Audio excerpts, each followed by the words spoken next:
Go. Good evening, boys and girls. Nostar, my name's Miss Foster and I'm here with my pet Hattie. She's going to be helping me read the bedtime story this evening. And tonight's story that I've chosen is called Dogger by Shirley Hughes. Once there was a soft brown toy called Dogger. One of his ears pointed upwards and the other flopped over. His fur was worn in places because he was quite old. He belonged to Dave.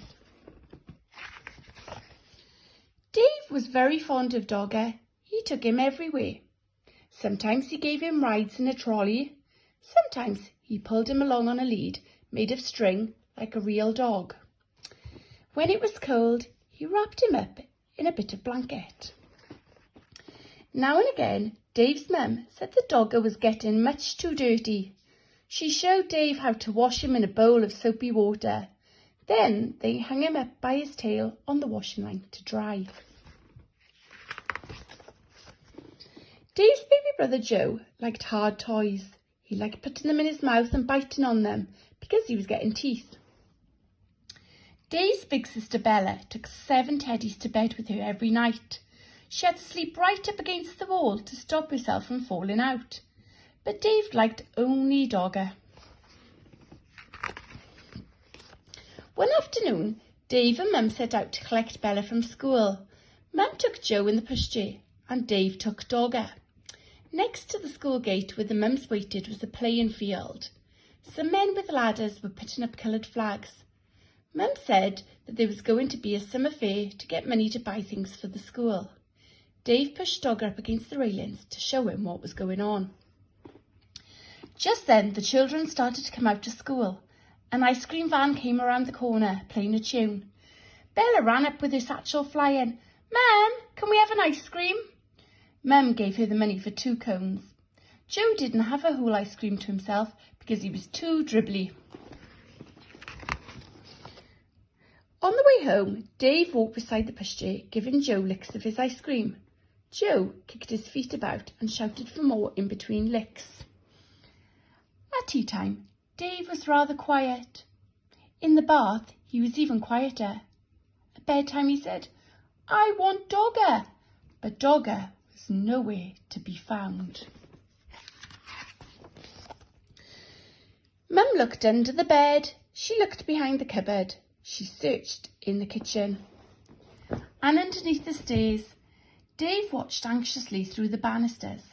Joe watched through the bars of his cot. Bella joined in to look for Dogger. She turned out her own toy box in case he was in there, but he wasn't. When Dad came home, he looked for Dogger too. He searched in the shed and down the garden path with a torch, but Dogger was quite lost. Dave was very sad when he went to bed, and Bella kindly lent him one of his teddies to go to sleep with, but it was not the same thing as Dogger. Dave kept waking up in the night and missing him.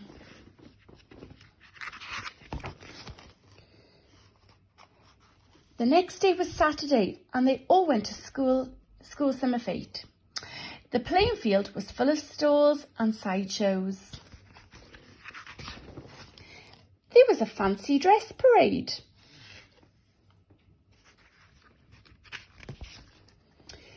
Then there were sports with an egg and spoon race, a wheelbarrow race and a father's race.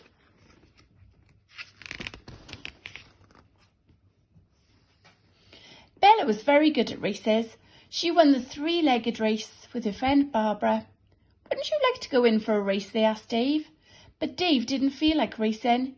He was missing Dogger too much. Then another very exciting thing happened to Bella. She won first prize in a raffle. It was a huge yellow teddy bear wearing a beautiful blue silk bow. He was almost as big as Dave. Dave didn't like that teddy at all. At that moment, he didn't like Bella very much either because she kept on winning things. He went off on his own to look at the stalls. One lady had a toy stall full of knitted ducks and cars and baby dolls and bonnets. And there, at the very back of the stall, behind a lot of other toys, was "Dogger!" He was wearing a ticket saying 5p. There were lots of people around the stall. Dave tried to explain to the lady that it was his dogger who had got lost and somehow been put on the stall by mistake, but she wasn't listening. He looked in his pocket. He had 3p, but that wasn't enough. He ran to find Mum and Dad to ask them to buy Dogger back at once. Dave went everywhere in the crowd, but he couldn't see Mum and Dad. He thought he was going to cry. At last he found Bella by the cakes. When she heard about Dogger, she and Dave ran back to the toy stall as fast as they could. But something terrible had happened. Dogger had just been bought by a little girl. She was already walking off with him, and Dave began to cry. Bella ran after her and tried to explain that Dogger really belonged to Dave, and could they please buy him back, but the little